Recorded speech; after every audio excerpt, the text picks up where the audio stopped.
কি কোনো জানের মালের মূল্য নাই? আমাদের কি বিমানের টাকা কি কম নিছে?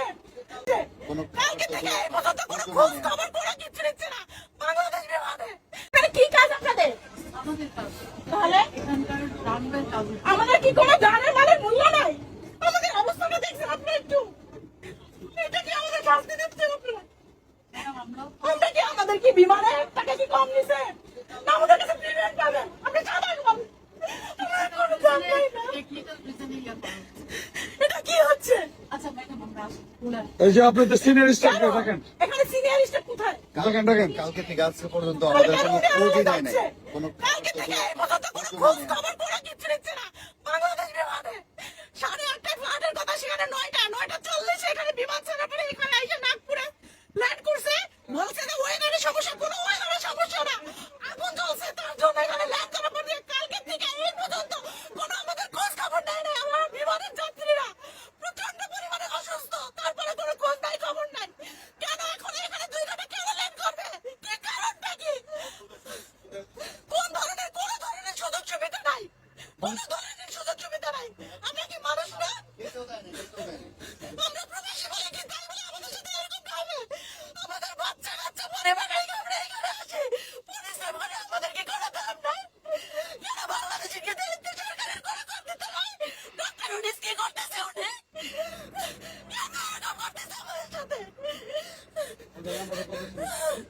আমাদের পরিবারের সাথে যোগাযোগ করতে পারতেছি না, এখানে না ওখানে না। খোঁজও দেয় নাই। কোনো ধরনের না। এয়ারপোর্টে বসে আছে। কোনো দাম মানুষ অসুস্থ হয়ে যাবে, আমার অবস্থা হলো কি?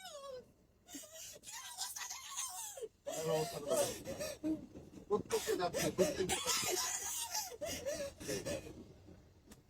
এখানে প্রতিটা যাত্রী এবং এই যে আমার ভাইয়েরা আছে, বোনেরা আছে, আমরা গতকাল রাতে ওনারা খবর নিউজ করাইছে বাংলাদেশে, ওনারা কি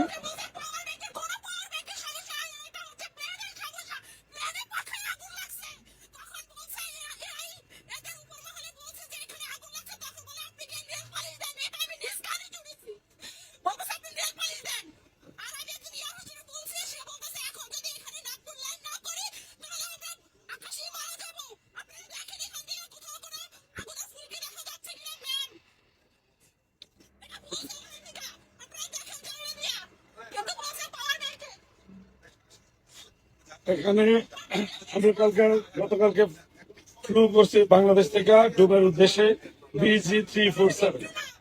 যা হোক, আমি নিজে খেলা দেখার জন্য দুবাই যাইতেছিলাম। খেলা তো দূরের কথা, খেলা কিছু দেখতেই পারবো না। আর ওনারা বলছে যে ওনারা নাকি আমাদের ফুল সাপোর্ট দিছে।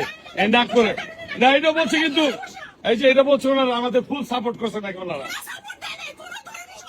কামড়ে দেয় না, অ্যাকোমোডেশনে দেয় না, কিচ্ছু দেয় না।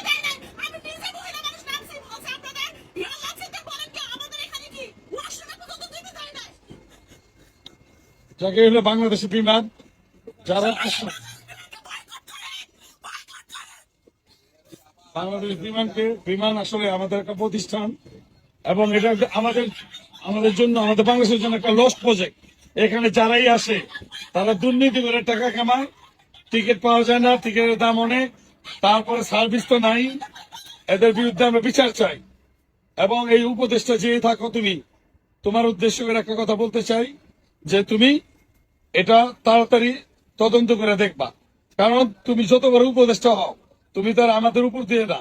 তোমার মতো উপদেষ্টাদের দেখার মতো ক্ষমতা আমাদের বাংলাদেশের জনগণের আছে। আমরা যে কোনো সময় তোমাদের মতো যে কোনো উপদেষ্টাকে দেখতে পারি। তো যাই হোক, আমরা এখনো এই রানওয়েতে বসে আছি নাগপুরে।